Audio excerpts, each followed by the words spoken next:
Hello and welcome to the New York Empire podcast presented by Greatest Ultimate Bag. I'm Dan Hilton, and joining me today is two more AUDL veterans, but first-time Empire players in Xu and Mark Lin. How's it going today, guys? Howdy, Dan. Yeah, it's going well. Now, you guys have played around the New York area. You both played for New York teams, whether it was the MOU or in club in the past. We'll get into all that stuff later. But first, I want to mention or question why you decided at this point in your careers to join up with the New York Empire for your first season here. Scott, you want to go first? Sure. Well, I've been, playing AUDL in the area for a while now. Just this past year, I moved to Edison up from the Princeton area, so a little bit closer to New York, a little farther from Philly. And this year, just got a new job with much better work-life balance, been able to dedicate a lot more time to Ultimate. And since I had some good conversations with Matt Stevens in the past about joining the Empire, I figured it worked out this year, and I'm super excited to be a part of the team. Hoping to get the championship back to you guys. And Mark? Regardless of what I do, I'm very competitive, and I want to win. And anytime there's a chance to be part of a winning team, I want a piece of it. So obviously, the Empire, tremendous team, tons of great players. They actually won it all in the past, right? So I wanted to be a part of it and want to take part in that experience. Yeah, well, Mark, that's, I think, the answer that gives people goosebumps. So, guys, two guys who want to win, two guys have been around for a while, but we're going to go ahead all the way back. Scott, starting with you at West Windsor, Plainsboro High School North. I think I got it all. It's a mouthful, but we got it all. How did your ultimate Frisbee journey begin there?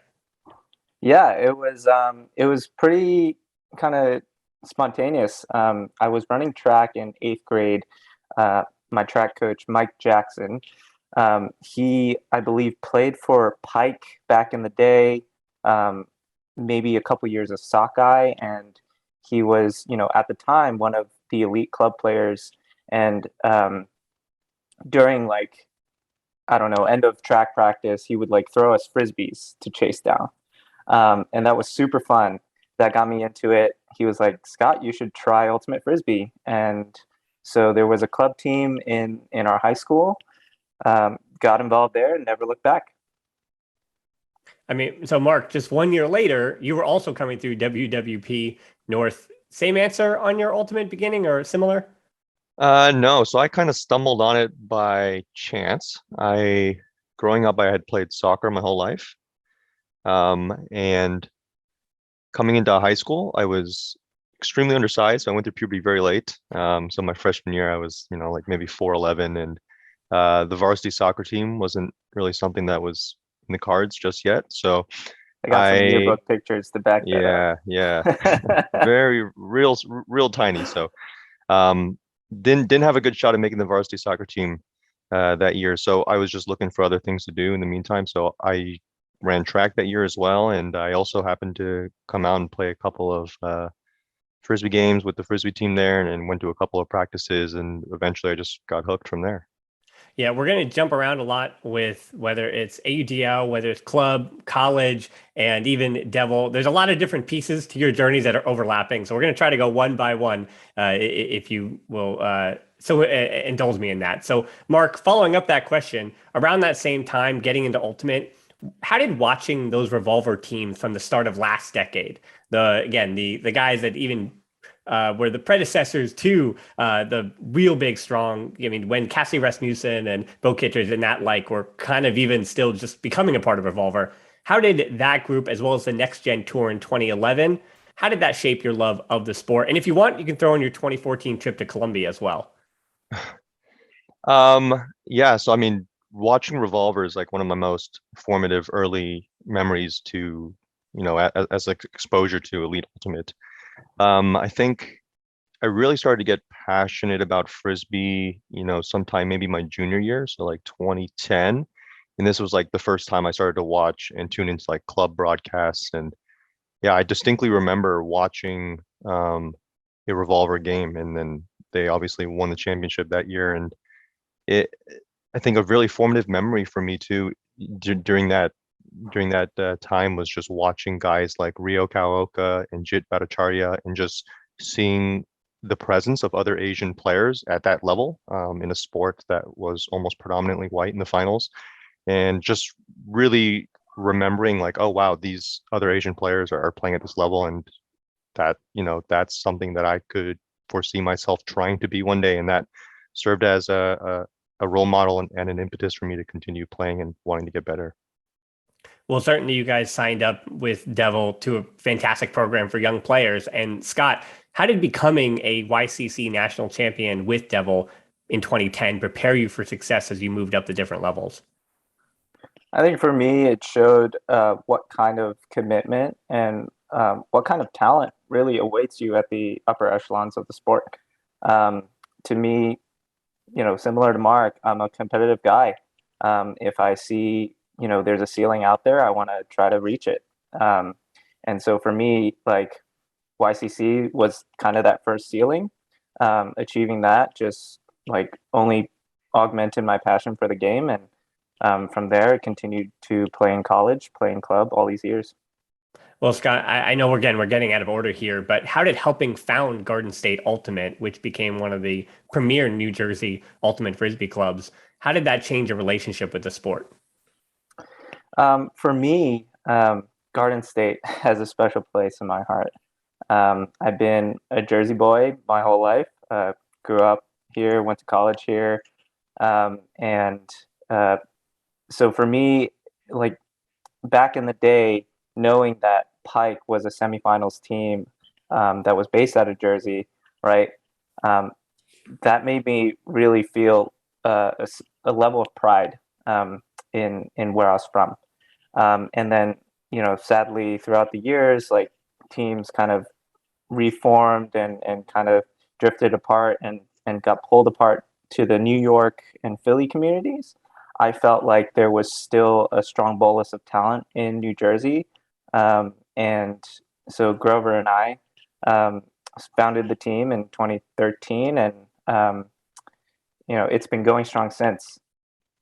Well, again, we're still hopping around, so I'm going to go back to when you guys started college. Mark, starting with you at Maryland, a nationals appearance in your senior season in 2015, going from a bubble team to getting a bid to 100% earning your spot. How did you think you grew as a player over that 2015 season in particular with Maryland? It's hard to put 2015, in its own thing and say like all the preceding years didn't really help to contribute to my growth. I think I've had tremendous mentors throughout my entire time there. I think even Scott knows like the name Fred Tsai, who's one of the captains there when I joined as a freshman, and he was, I think, in his 5th year, and he was tremendous, and learned a lot from him.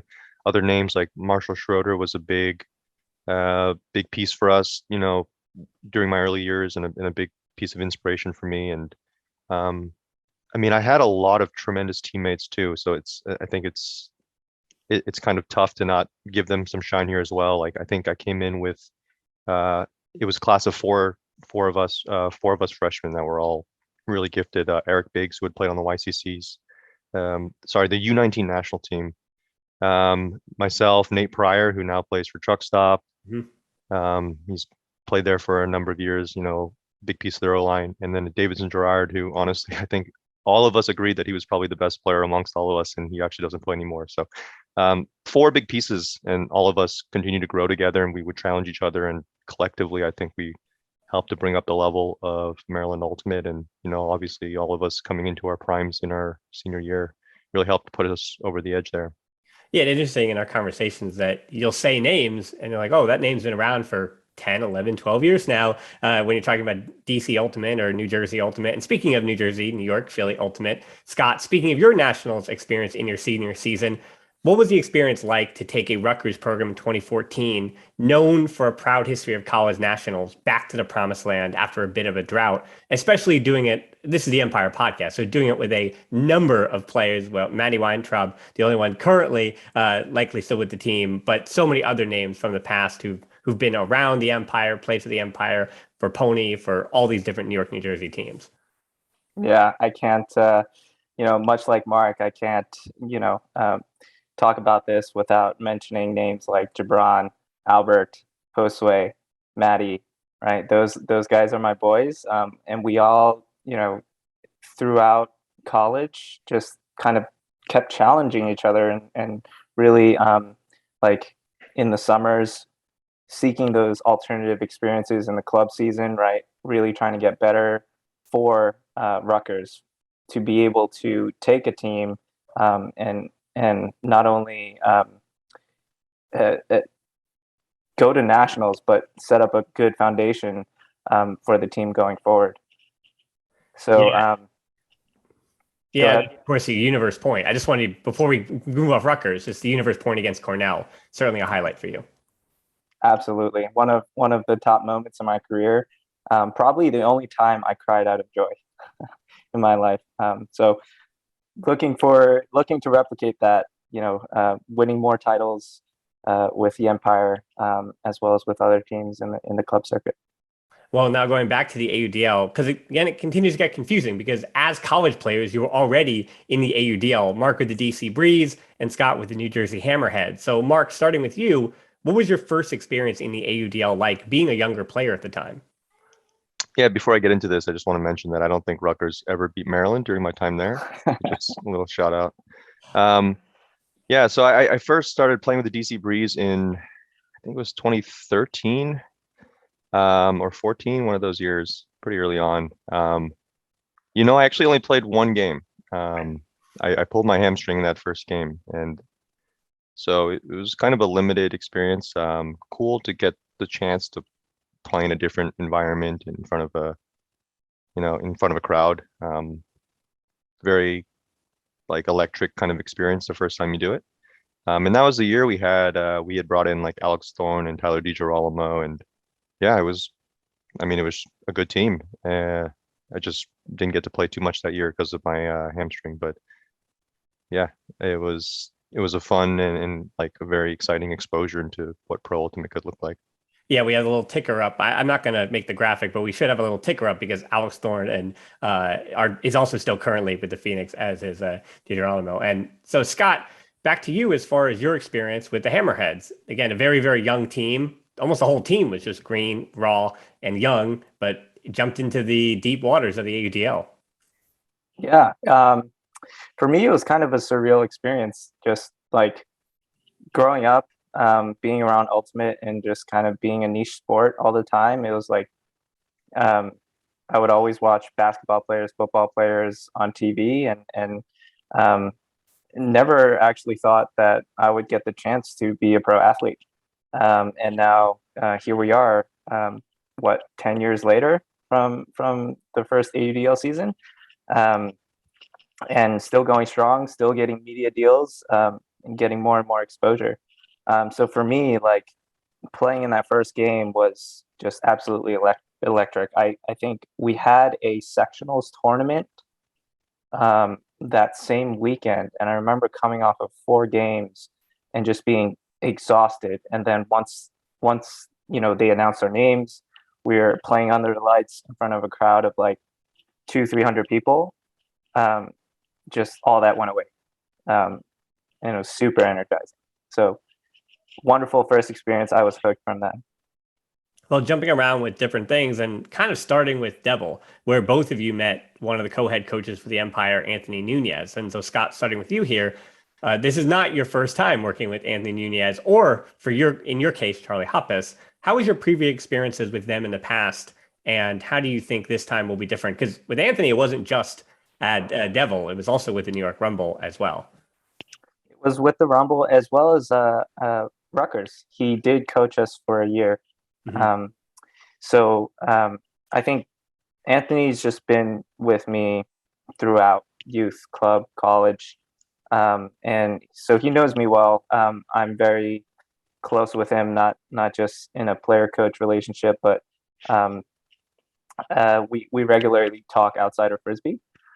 So, with him, it's kind of like having that familiarity on a new team. It kind of, I feel will help me integrate a little bit better into the team.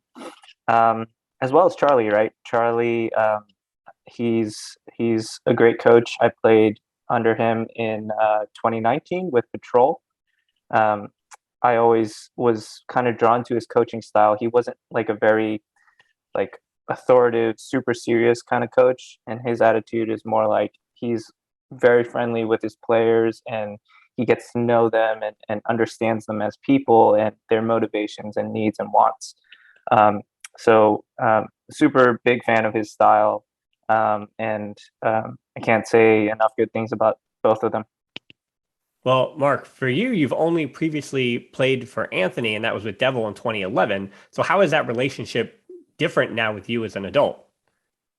Yeah, I mean, I think Nunez might have been my first coach. Because I don't think Same. any of my years, yeah, in high school we had a coach. So Nunez was probably my first coach. So he was my first experience with having coaching, and I remember him teaching us drills and taking a lot of those things back to the high school program. I mean, yeah, so it's been a long, long time since I've worked with Nunez. My brother also played with the YCC Devil team, and so Nunez, not only coached me but also my brother, and so he will poke in and check with me, check in on me every 2 or 3 years, and he'll just send me a message out of the blue on Messenger. So I've been able to just continue to dialogue with him over the years. But yeah, excited to get to work with him again and uh, see what we can do this year. So Well, yeah. those are the coaches. So now I want to talk about players or teammates, if you will. So between all the different stops, you've both been in your ultimate careers. You've played with a ton of your now current Empire teammates. So I'm not asking you to pick your favorites. Of course, I don't want to have to list the entire grouping of all the players you played with. But Scott, I'll have you go first here. What player have you not played with in a while that you're looking forward to pairing up with again on the Empire? And then Mark, you're going to get the same question, so you get the easier. You get time to think. I think the obvious answer here is Mark. I don't think we've been on the same club or pro team since like 2012. Except for Is like that those right? two Spiders games, Yeah, or right. maybe just one. It might have just been one. Yeah. Yeah. It was the So, Seattle Cascades game, the game I watched yesterday. Yes, for prep for this yeah. podcast. Yes, you played to get on the O line against Seattle. Yes. Yeah. We played one game together since maybe like Yeah, yeah me with a 2012. broken throwing hand too. So I don't Yeah. know if that even counts. So yeah, I think Mark is probably one of the first people that come to mind. And Mark, you returning the favor, or are you going with? Absolutely, yeah. I mean, Scott and I mean, what we play mini like every winter whenever I'm back. I mean, so what regardless of whether I lived in North Carolina or in California, I mean, we continue to play together all the time, and yeah, I love coming home and playing with Scott, and yeah, so definitely looking forward to working with him. I think we both, we both get quite cheeky playing together, and we know each other's games pretty well, so I think we'll get to see some of that creative stuff pop out. And then yeah, outside of Scott, I mean, big fan of Jack Williams, so really excited to have him on my team again. Whether or not I play with him on his line or not, I just love watching him play. And same goes for like guys like Antoine and just super exciting athletes, and really looking forward to throwing them some hucks. So Well, yeah. before we get to the AUDL stuff, because you both been around the league for a while, I want to put a pin on the club stuff because Mark, between Truck Stop in 2013 and 2014, Ring of Fire in 2015 and 16, Florida United in 2017, Revolver in 2018, 2019, in the COVID year of 2020, and then Pony in 2021. That is a pretty insane club resume. What's the key to finding your role in a new place so quickly? I've always considered myself to be very versatile. Um, and I think every stop and every team I've played at, I've had a different role. It's just being willing to be adaptive in how I play. I think truck stop, my first exposure to club, and considering what I had done in college, I came in as like a raw offensive cutter, and that's what I did there. And then moved over to ring, and I started off as an offensive cutter, and then later moved on to a D line player, cutter first, and then started slowly transition to a handler. And then with revolver, I was a D line handler, and so it's just been a slow evolution of just like figuring out what the team, like what skill sets the team kind of needs the most, and figuring out how to fill that role. So yeah, I think that's always just kind of been my strength, is just being pretty adaptive and having a well-rounded game and just finding out where I slot in. Well, Mark, transitioning over to the AUDL ranks now, you spent 3 seasons with Raleigh, now under the name Carolina. From afar, how has Ultimate in the Triangle changed since you first joined them in 2015?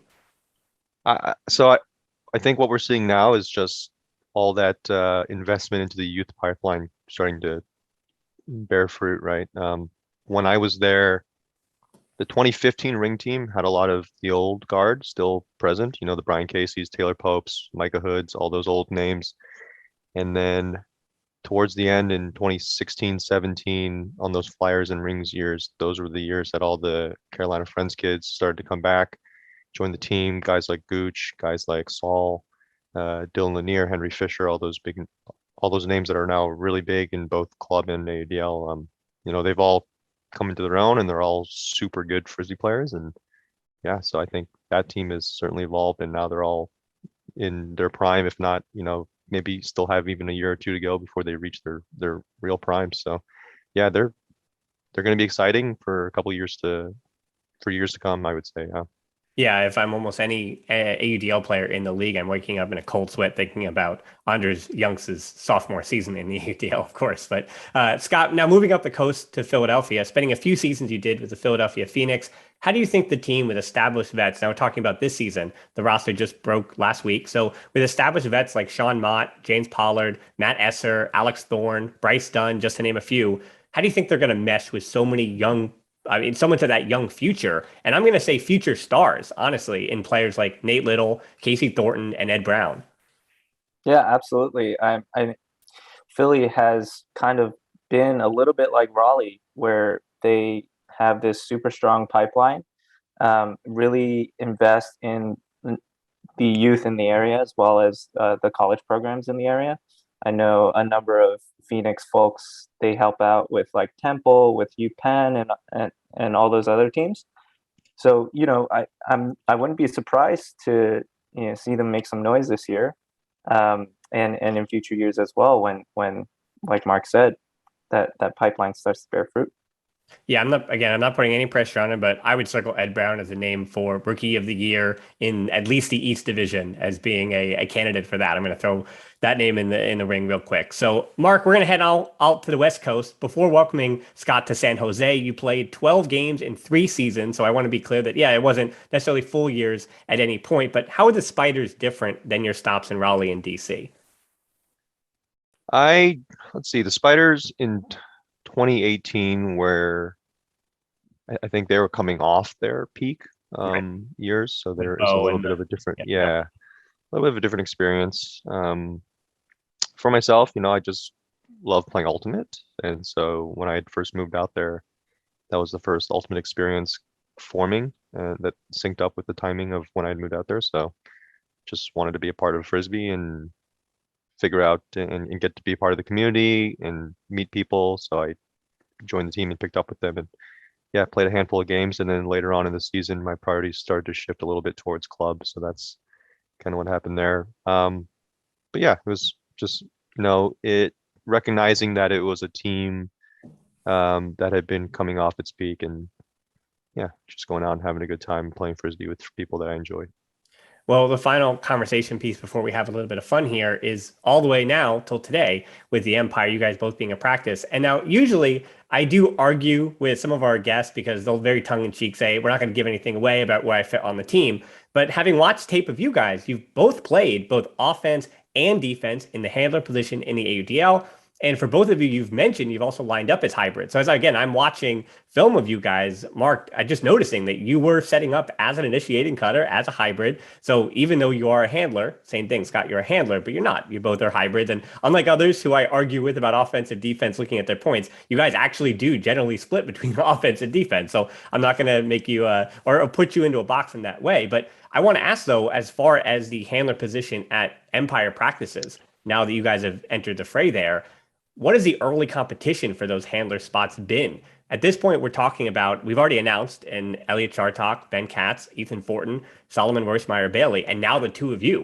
So that's a lot of handlers slash potentially hybrids for we'll say a few handler spots. You want to go first, Scott? You want me to go? Sure. I mean, in my mind, that's a good problem to have, right? No matter where any of those names end up on the list, I think you have a good chance at doing some damage either way on offense or defense.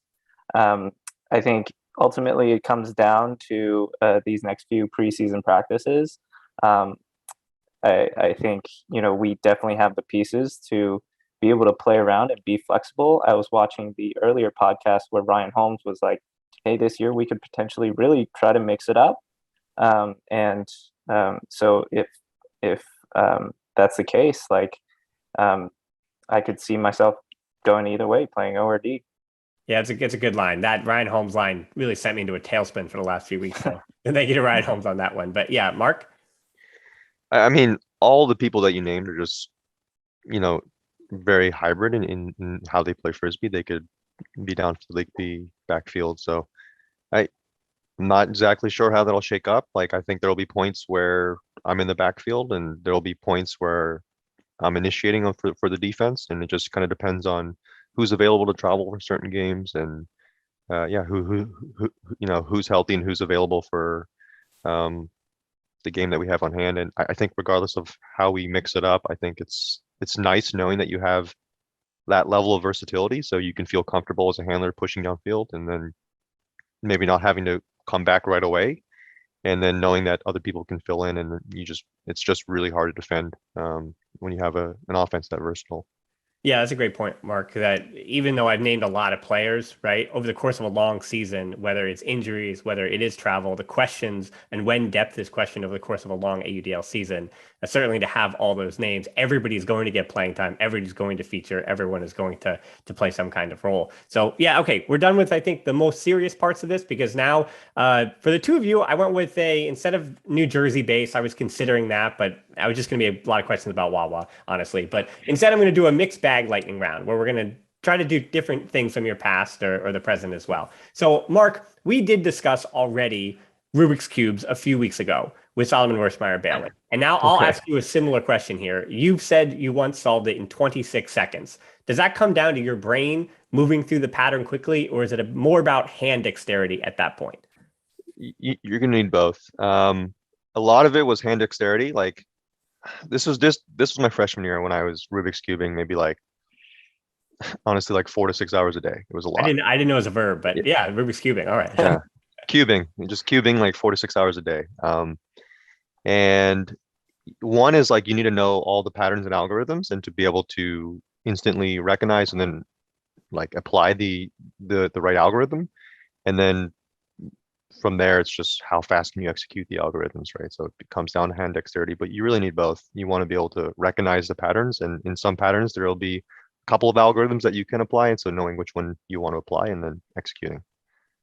And Mark, when you were practicing 4 to 6 hours, were you trying to get on Alex Yu's level? Yeah, so this is another guy who played frisbee for one of our high schools, WWP South, and he was a blindfolded Rubik's cuber, and at one time he had the world record for fastest blindfolded solve under a minute. Incredible. yeah, it seems like you guys, I mean, maybe it's just a top level ultimate players, but you continue to push yourselves everywhere in every aspects of your life. Very competitive guys, no matter what they do. And Scott, now kind of transitioning back to ultimate a little bit, what led you to play for the Dominican Republic at the 2018 World Ultimate Championship? Oh yeah, that was a great time. So I think it was Empire alum Jake Price. He was connected with Joe Smash and some of the Dominican folks. They had trouble recruiting some folks to make the trip to the U.S. to play, and they were like, "Oh, if you just come help the community a little bit and like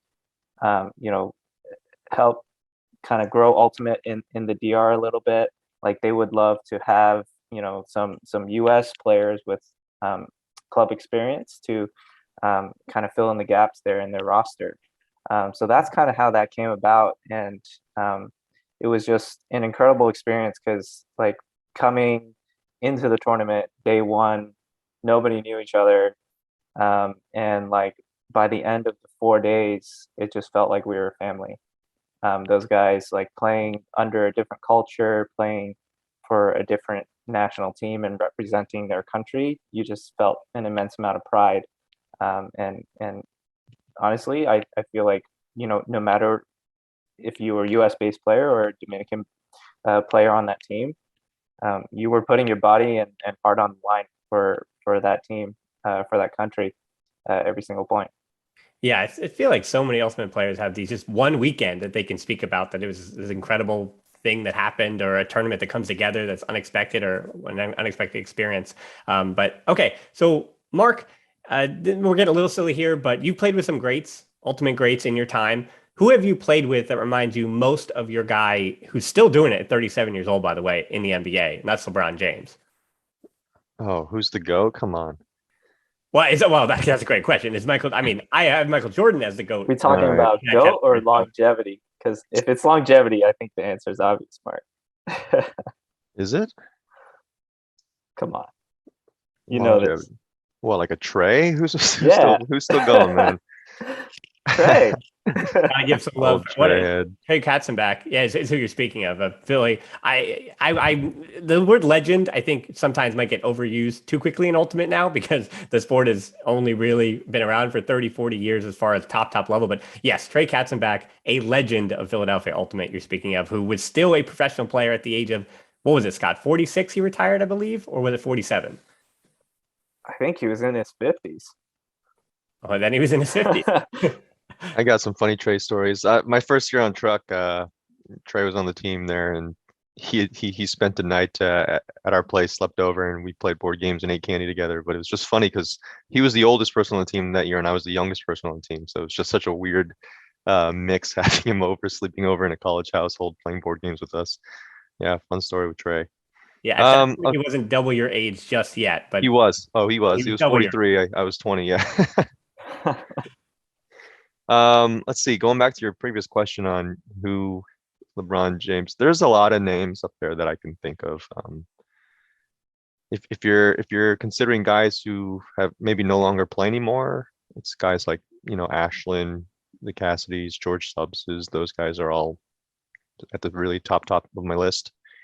And if you're considering guys who are still playing, like, I think it's like Jimmy, Chris, and Grant. Those guys are going to be up there when it's all said and done as well.